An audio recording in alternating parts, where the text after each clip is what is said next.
സൗദിയിലെ ഗവൺമെന്റ് ആശുപത്രികളിലും ഹെൽത്ത് സെന്ററുകളിലും ജോലി ചെയ്യുന്ന ഡിപ്ലോമ സർട്ടിഫിക്കറ്റുകാരായ നഴ്സുമാരുടെ ഇഖാമ പുതുക്കി നൽകേണ്ടതില്ലെന്ന് സൗദി ആരോഗ്യ മന്ത്രാലയം നിർദ്ദേശം നൽകി. വിവിധ തൊഴിൽ കാര്യാലയ മേധാവികൾക്ക് അയച്ച സർക്കുലറിലാണ് നിർദ്ദേശം.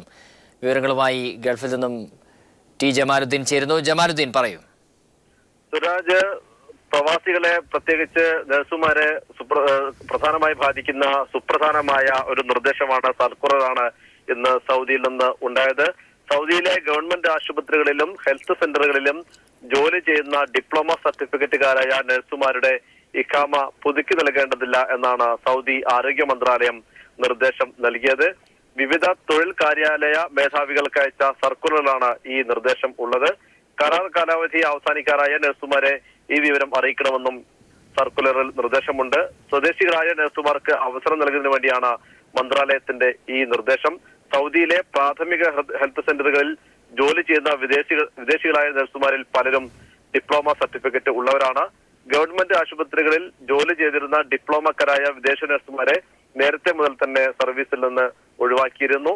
BSc നഴ്സുമാരെ മാത്രമാണ് സൗദി ആരോഗ്യ മന്ത്രാലയം പുതുതായി റിക്രൂട്ട് ചെയ്യുന്നത്. 2 നേരം ജോലി ചെയ്യേണ്ടി വരുന്നതിനാൽ പ്രാഥമിക ആരോഗ്യ കേന്ദ്രങ്ങളിൽ ജോലി ചെയ്യുന്നതിനോട് പൊതുവെ സ്വദേശികളായ നഴ്സുമാർക്ക് വിമുഖതയാണ്. ഇതാണ് മിക്ക ഗ്രാമങ്ങളിലും ചില പട്ടണങ്ങളിലുമുള്ള പ്രാഥമിക ആരോഗ്യ കേന്ദ്രങ്ങളിൽ ഡിപ്ലോമ സർട്ടിഫിക്കറ്റ് ഉള്ള നഴ്സുമാരെ തുടരാൻ കാരണം. BSc നഴ്സുമാരായ സ്വദേശികളോട് ഉടൻ സിവിൽ സർവീസ് മന്ത്രാലയത്തിന്റെ ജിദാറ എന്ന പദ്ധതിയിൽ രജിസ്റ്റർ ചെയ്യാനാണ് മന്ത്രാലയം നിർദ്ദേശം നൽകിയിട്ടുള്ളത്.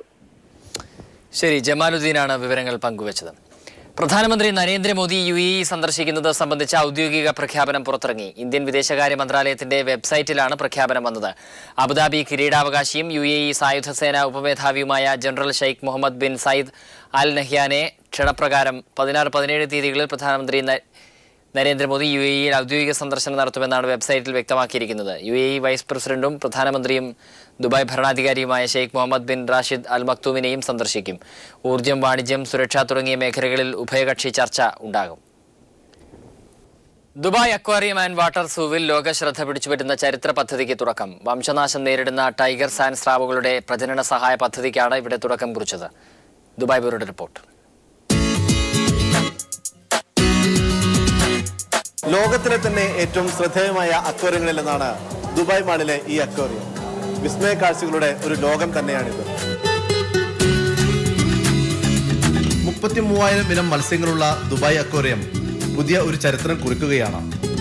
വംശനാശം നേരിടുന്ന സാൻഡ് ടൈഗർ സ്രാവുകളുടെ പ്രജനനത്തിന് സഹായിക്കുന്ന പദ്ധതിക്ക് ഇവിടെ തുടക്കമായി. ഓസ്ട്രേലിയയുടെ കിഴക്കൻ തീരഭാഗത്ത് കാണപ്പെടുന്ന സ്രാവാണ് സാൻഡ് ടൈഗർ. ചിറകിനായുള്ള വേട്ടയാണ് സാൻഡ് ടൈഗർ സ്രാവുകളുടെ നിലനിൽപ്പിന് ഭീഷണി. ഇന്നത്തെ നില തുടർന്നാൽ സമീപഭാവിയിൽ സാൻഡ് ടൈഗർ സ്രാവുകൾ ഭൂമിയിൽ നിന്ന് അപ്രത്യക്ഷമായേക്കും.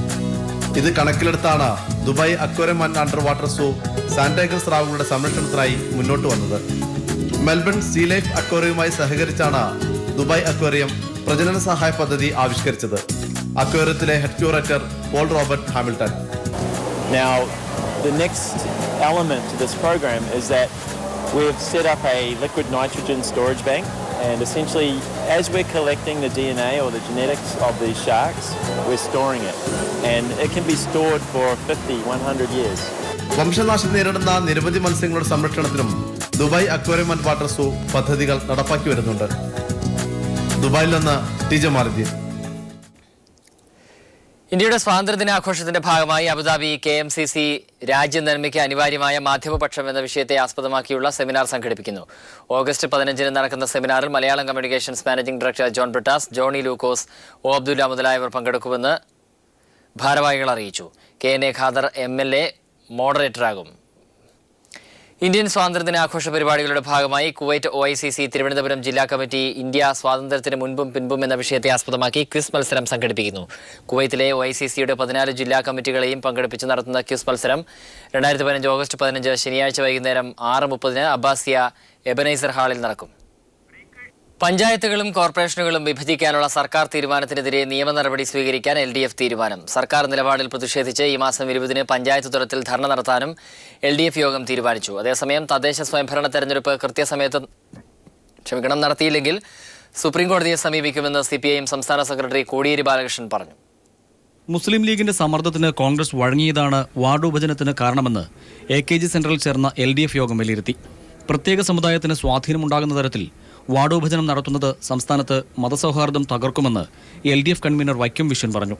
നവംബർ 1 തദ്ദേശ ഭരണ സമിതികൾ അധികാരത്തിലെത്തുന്ന രീതിയിൽ തെരഞ്ഞെടുപ്പ് നടത്താൻ സർക്കാർ തയ്യാറാകണമെന്നും LDF കൺവീനർ ആവശ്യപ്പെട്ടു.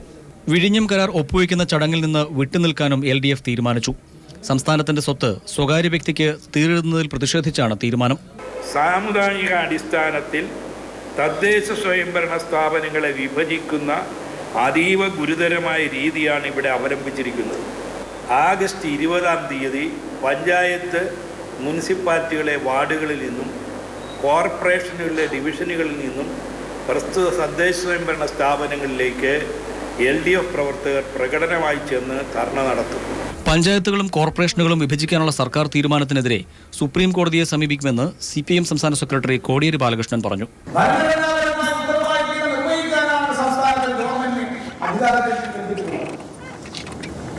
ഇത്തരം കാര്യങ്ങൾ നിർവഹിക്കാൻ ഭരണകൂടം പരാജയപ്പെട്ട ഗവർണർ ഇടപെടണം. വിശ്വസനീയത രക്ഷ നടന്നില്ലെങ്കിൽ സുപ്രീം കോടതിയെ സമീപിക്കാൻ ഇവിടുത്തെ ഇടതുപക്ഷ ജനാധിപത്യ പ്രസ്ഥാനം നടപടികളാണ്. News bureau, Thiruvananthapuram. പഞ്ചായത്ത് വിഭജന കേസിൽ സർക്കാരിനെ തോൽപ്പിച്ചത് അഡ്വക്കേറ്റ് ജനറലായ ദണ്ഡപാണിയുടെ സ്വകാര്യ ഓഫീസ്. കേസിൽ സ്വകാര്യ വ്യക്തിക്ക് വേണ്ടിയാണ് സർക്കാരിനെതിരെ ദണ്ഡപാണി അസോസിയേറ്റ്സ് ഹാജരായത്. ദണ്ഡപാണി അസോസിയേറ്റ്സ് കേസിൽ ഹാജരായെന്ന് തെളിയിക്കുന്ന രേഖകൾ പീപ്പിൾ പുറത്തുവിട്ടു. 69 പുതിയ പഞ്ചായത്തുകൾ രൂപീകരിച്ചുകൊണ്ടുള്ള സർക്കാർ വിജ്ഞാപനത്തെ ചോദ്യം ചെയ്ത് സമർപ്പിച്ച ഹർജികളിൽ ഒന്നിൽ ഹാജരായത് AGയുടെ സ്വകാര്യ ഓഫീസാണെന്ന നിർണായക വിവരമാണ് ഇപ്പോൾ പുറത്തുവരുന്നത്. കിഴക്കമ്പലം ഗ്രാമപഞ്ചായത്ത് വിഭജിച്ച് പട്ടിമറ്റം ഗ്രാമപഞ്ചായത്ത് രൂപീകരിക്കുന്നതിനെതിരെയായിരുന്നു ഹർജി. കിഴക്കമ്പലത്തെ സ്വകാര്യ വ്യവസായ സ്ഥാപനത്തിനു വേണ്ടിയാണ് AGയുടെ ഭാര്യയും മകനും ഹർജി ഫയൽ ചെയ്തത്. പുതിയ വില്ലേജുകൾ വിജ്ഞാപനം ചെയ്യാതെ പുതിയ പഞ്ചായത്തുകൾ രൂപീകരിച്ചത് നിയമപരമല്ലെന്നായിരുന്നു ദണ്ഡപാണി അസോസിയേറ്റ്സിന്റെ വാദം. ഈ വാദം കൂടി അംഗീകരിച്ചാണ് പുതിയ പഞ്ചായത്തുകൾ രൂപീകരിച്ച സർക്കാർ നടപടി ഹൈക്കോടതി റദ്ദ് ചെയ്തത്. സർക്കാരിന് വേണ്ടി ഹാജരായത് അഡ്വക്കേറ്റ് ജനറൽ KP ദണ്ഡപാണിയാണ് എന്നുകൂടി വ്യക്തമാകുമ്പോഴാണ് AG ഓഫീസ് സംശയത്തിന്റെ നിഴലിലാവുന്നത്. സിംഗിൾ ബെഞ്ച് വിധിക്കെതിരെ ഡിവിഷൻ ബെഞ്ചിൽ സർക്കാർ അപ്പീൽ സമർപ്പിച്ചിരിക്കെയാണ് പുതിയ വിവരങ്ങൾ പുറത്തുവരുന്നത്. അപ്പീലിലും സർക്കാരിന് വേണ്ടി ഡിവിഷൻ ബെഞ്ച് മുമ്പാകെ AGയാണ് ഹാജരാകുന്നത്. AG ഓഫീസിന്റെ പ്രവർത്തനം സംബന്ധിച്ച് കഴിഞ്ഞ ദിവസം ഹൈക്കോടതി നിശിത വിമർശനം നടത്തിയിരുന്നു. AG ഓഫീസിന്റെ പ്രവർത്തനം സംബന്ധിച്ച് വിശദമായ അന്വേഷണം നടത്തി റിപ്പോർട്ട് നേരിട്ട് സമർപ്പിക്കാൻ ചീഫ് സെക്രട്ടറിക്ക് കോടതി നിർദ്ദേശിച്ചിരിക്കുകയാണ്. AGക്കെതിരെ അദ്ദേഹത്തിന്റെ സ്വകാര്യ അഭിഭാഷക സ്ഥാപനവുമായി ബന്ധപ്പെട്ട് വിവിധ കോണുകളിൽ നിന്നും വലിയ വിമർശനങ്ങൾ ഉയരുന്നതിനിടെയാണ് പുതിയ വിവാദവും ഉയർന്നുവരുന്നത്. നിയമകാര്യ ലേഖകൻ PP താജുദ്ദീനൊപ്പം ന്യൂസ് ബ്യൂറോ, കൊച്ചി. ഉമ്മൻചാണ്ടിയും VM സുധീരനും തമ്മിലുള്ള തർക്കമാണോ മദ്യനയത്തിലേക്ക് നയിച്ചതെന്ന് സുപ്രീം കോടതി ചോദിച്ചു. ബാർ ലൈസൻസ് മൗലികാവകാശമല്ലെന്നും സുപ്രീം കോടതി വ്യക്തമാക്കി. അതേസമയം ഘട്ടം ഘട്ടമായുള്ള മദ്യനിരോധനം നടപ്പാക്കുന്നതിൽ തെറ്റില്ലെന്നും കോടതി നിരീക്ഷിച്ചു. കേസിൽ നാളെയും വാദം തുടരും. മദ്യനയം ചോദ്യം ചെയ്ത് ബാർ ഉടമകൾ നൽകിയ ഹർജിയിലെ വാദത്തിനിടെയാണ് സംസ്ഥാന സർക്കാരിന്റെ മദ്യനയത്തിന്റെ വിശ്വാസ്യതയിൽ സുപ്രീം കോടതി സംശയം പ്രകടിപ്പിച്ചത്. ജസ്റ്റിസുമാരായ വിക്രംജിത്ത് സെൻ, ശിവകീർത്തി സെൻ എന്നിവരടങ്ങുന്ന 2 അംഗ ബെഞ്ചാണ് കേസ് പരിഗണിച്ചത്.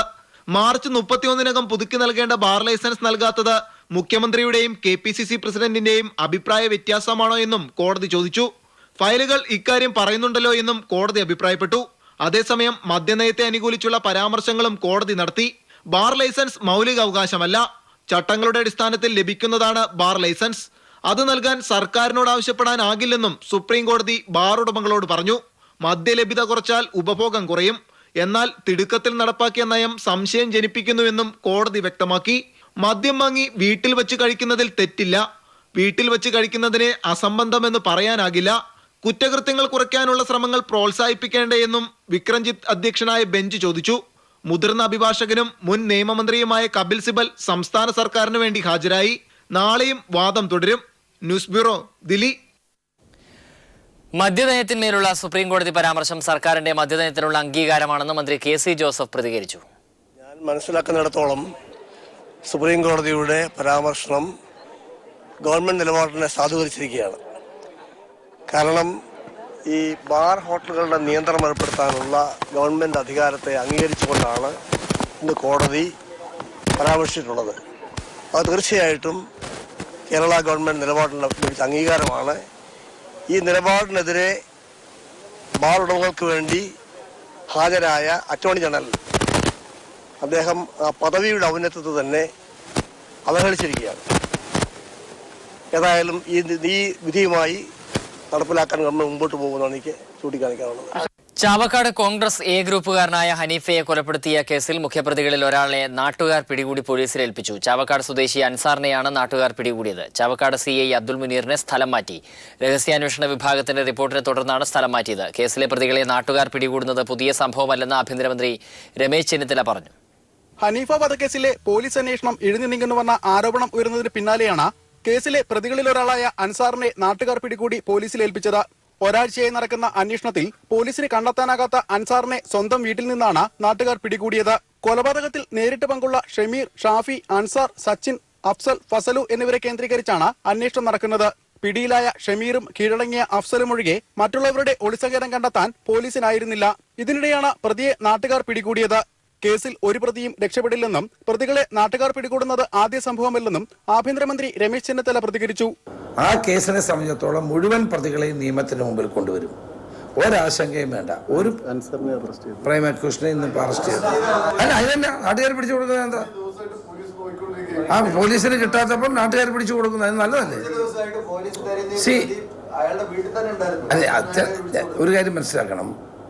ഇങ്ങനൊരു സംഭവം ഉണ്ടാകുമ്പോൾ എല്ലാ ആളുകളെയും ഒറ്റയടിക്ക് പോലീസിൻ്റെ കിട്ടുമെന്ന് വിചാരിക്കണ്ട. കാരണം അവർ ഈ ചെയ്യുന്ന ആളുകൾക്ക് അതിൻ്റെതായ തന്ത്രങ്ങളുണ്ട്. പക്ഷെ പോലീസ് ആ കാര്യത്തിൽ വളരെ ശക്തമായി ഒരു സ്പെഷ്യൽ ടീമിനെ വെച്ച് നമ്മൾ അന്വേഷിക്കുകയാണ്. വളരെ ശക്തമായ നടപടികളുമായി തന്നെ മുന്നോട്ട് പോകും. ഒരു പ്രതിയെയും ആരും രക്ഷിക്കുന്ന പ്രശ്നം ഉണ്ടാകില്ല. അതേസമയം കേസിന്റെ പ്രാഥമിക നടപടികൾ പൂർത്തിയാക്കിയ ചാവക്കാട് CI അബ്ദുൾ മുനീറിനെ സ്ഥലം മാറ്റി. രഹസ്യാന്വേഷണ വിഭാഗം സമർപ്പിച്ച റിപ്പോർട്ടിന്റെ അടിസ്ഥാനത്തിലാണ് നടപടി. കേസുമായി നേരിട്ട് ബന്ധമുള്ള 3 പ്രതികൾ കൂടി ഇനിയും പിടിയിലാകാനുണ്ട്. അതേസമയം പിടിയിലായ പ്രതികളുടെ രാഷ്ട്രീയ ബന്ധത്തെക്കുറിച്ച് പോലീസ് അന്വേഷണം നടത്തിയിട്ടില്ല. News bureau, Thrissur. NCC cadet വെടിയേറ്റ് മരിച്ച സംഭവത്തിൽ പോലീസും NCC സംഘവും നടത്തുന്ന അന്വേഷണം പുരോഗമിക്കുന്നു. ധനുഷ് കൃഷ്ണയുടെ തോക്കിൽ നിന്ന് തന്നെയായിരിക്കാം വെടിവെച്ചത് എന്ന നിഗമനത്തിലാണ് NCC സംഘം. അതേസമയം പോലീസിന് നൽകിയ കേഡറ്റുകളുടെ മൊഴിയിൽ വൈരുദ്ധ്യമുള്ളതായി സൂചനയുണ്ട്. പരിശീലനത്തിനിടെ NCC കേഡറ്റ് ധനുഷ് കൃഷ്ണ വെടിയേറ്റ് മരിച്ച സംഭവത്തിൽ ദുരൂഹതകൾ ഇനിയും നീങ്ങിയിട്ടില്ല. NCC അന്വേഷണ സംഘത്തിന്റെ തലവൻ ബ്രിഗേഡിയർ രജനീത് സിൻഹ പോലീസ് അന്വേഷണത്തിന് മേൽനോട്ടം വഹിക്കുന്ന ഉദ്യോഗസ്ഥരുമായി കൂടിക്കാഴ്ച നടത്തിയിരുന്നു. തുടർന്ന് സംഘം വെസ്റ്റ് ഹിൽ NCC ബാരക്കിലെത്തി പരിശോധന നടത്തി. ധനുഷ് കൃഷ്ണ വെടിയേറ്റ് വീണ സ്ഥലത്ത് നടത്തിയ പരിശോധനയിൽ വിരലടയാള വിദഗ്ധർ, ഫോറൻസിക് വിദഗ്ധർ, പോലീസ് സംഘം തുടങ്ങിയവരും പങ്കെടുത്തു. ധനുഷ് കൃഷ്ണയുടെ കയ്യിലുണ്ടായിരുന്ന തോക്കിൽ നിന്ന് തന്നെ വെടിയുതിർന്നതാവാമെന്നാണ് NCC സംഘത്തിന്റെ നിഗമനം. തൊട്ടടുത്ത് നിന്നാണ് ധനുഷ് കൃഷ്ണയ്ക്ക് വെടിയേറ്റതെന്ന് പോസ്റ്റ്മോർട്ടം റിപ്പോർട്ടിൽ കണ്ടെത്തിയിരുന്നു. ധനുഷ് കൃഷ്ണയുടെ കയ്യിൽ നിന്ന് കാണാതായിരുന്ന വെടിയുണ്ടയാണ് മൃതദേഹത്തിൽ നിന്ന് കണ്ടെത്തിയതെന്ന് വ്യക്തമാവണമെങ്കിൽ ഫോറൻസിക് പരിശോധന കൂടി പൂർത്തിയാവേണ്ടതുണ്ട്. NCC പരിശീലനങ്ങളിൽ കൃത്യമായ സുരക്ഷാ മാനദണ്ഡങ്ങൾ പാലിക്കപ്പെടാറില്ലെന്ന് അന്വേഷണ സംഘത്തിന് പരിശോധനയിൽ ബോധ്യപ്പെട്ടിട്ടുണ്ട്. പരിശീലനത്തിന്റെ പ്രാധാന്യമനുസരിച്ച് സ്ഥലത്തുണ്ടാവേണ്ട ഉന്നത ഉദ്യോഗസ്ഥർ പലപ്പോഴും പരിശീലന കേന്ദ്രങ്ങളിൽ ഉണ്ടാവാറില്ലെന്ന് സൂചനയുണ്ട്. അതേസമയം NCC കേഡറ്റുകൾ പോലീസിന് നൽകിയ മൊഴിയിൽ വൈരുദ്ധ്യമുള്ളതായാണ് സൂചന. സംഭവം നടന്നയുടൻ സ്ഥലത്തെത്തിയ പോലീസ് ഡെപ്യൂട്ടി കമ്മീഷണർ സാലിയോട് ധനുഷ് കൃഷ്ണയെ NCC ഓഫീസർമാർ എടുത്തു കൊണ്ടുപോകുന്നത് കണ്ടുവെന്നാണ് സഹകേഡറ്റുകൾ പറഞ്ഞത്. എന്നാൽ അന്വേഷണ സംഘം ചോദ്യം ചെയ്തപ്പോൾ ധനുഷ് കൃഷ്ണ വെടിയേറ്റ് വീഴുന്നത് കണ്ടുവെന്നാണ് കേഡറ്റുകൾ മൊഴി നൽകിയിരിക്കുന്നത്. വെടിവെപ്പ് സമയത്ത് സ്ഥലത്തുണ്ടായിരുന്ന ഹവിൽദാറെ ചോദ്യം ചെയ്യാൻ പോലീസ് അന്വേഷണ സംഘം തീരുമാനിച്ചിട്ടുണ്ട്. News bureau, Kozhikode. NCC cadet ക്യാമ്പിനിടെ വെടിയേറ്റ് മരിച്ച ധനുഷ് കൃഷ്ണയുടെ മൃതദേഹം വീട്ടുവളപ്പിൽ സംസ്കരിച്ചു. NCCയുടെ ഔദ്യോഗിക ഗാർഡ് ഓഫ് ഓണർ നൽകിയ ശേഷം വൻ ജനാവലിയുടെ സാന്നിധ്യത്തിലാണ് മൃതദേഹം സംസ്കരിച്ചത്. രാവിലെ ധനുഷ് കൃഷ്ണ പഠിച്ചിരുന്ന MTDM സ്കൂളിലും തുടർന്ന് സെന്റ് സ്റ്റീഫൻ കോളേജിലും മൃതദേഹം പൊതുദർശനത്തിന് വെച്ചപ്പോൾ വികാരനിർഭരമായ രംഗങ്ങൾക്ക് മാലൂർ ഗ്രാമം സാക്ഷ്യം വഹിച്ചു. NCC കേഡറ്റുകളും സഹപാഠികളും അധ്യാപകരും ധനുഷിന്റെ മൃതദേഹം അവസാനമായി കാണാനെത്തിയിരുന്നു. സെന്റ് സ്റ്റീഫൻ കോളേജിൽ മേജർ ജനറലിന്റെ സാന്നിധ്യത്തിൽ NCCയുടെ ഗാർഡ് ഓഫ് ഓണർ നൽകി. ഡൽഹിയിൽ നിന്നുള്ള പ്രത്യേക സൈനിക സംഘം അന്വേഷണം ആരംഭിച്ചതായി കേരള ലക്ഷദ്വീപ് ചുമതലയുള്ള NCC major general CP Singh അറിയിച്ചു. അടിയന്തര സഹായമായി 3.5 ലക്ഷം രൂപ ധനുഷിന്റെ കുടുംബത്തിന് നഷ്ടപരിഹാരം അനുവദിച്ചതായും CP സിംഗ് പറഞ്ഞു. One brigadier and 2 colonels, they have already reached the place. The civil police, DIG, district collector, Calicut, they have already investigated the site and all evidences are with them. We'll come to the conclusion as soon as the inquiry is over. അതേസമയം സർക്കാർ പ്രതിനിധി എത്താൻ വൈകിയത് നാട്ടുകാരുടെ പ്രതിഷേധത്തിന് ഇടയാക്കി. സ്ഥലത്തെത്തിയ RDOയുടെ സാന്നിധ്യത്തിലും പ്രതിഷേധം തുടർന്നു. ക്യാബിനറ്റ് കൂടി സംസ്ഥാന സർക്കാർ ധനസഹായം തീരുമാനിക്കുമെന്ന് കൊല്ലം RDO അറിയിച്ചു. ഉച്ചയ്ക്ക് മാലൂരിലെ വീട്ടുവളപ്പിലാണ് വൻ ജനാവലിയുടെ സാന്നിധ്യത്തിൽ ധനുഷിന്റെ മൃതദേഹം സംസ്കരിച്ചത്. ന്യൂസ് ബ്യൂറോ, കൊല്ലം.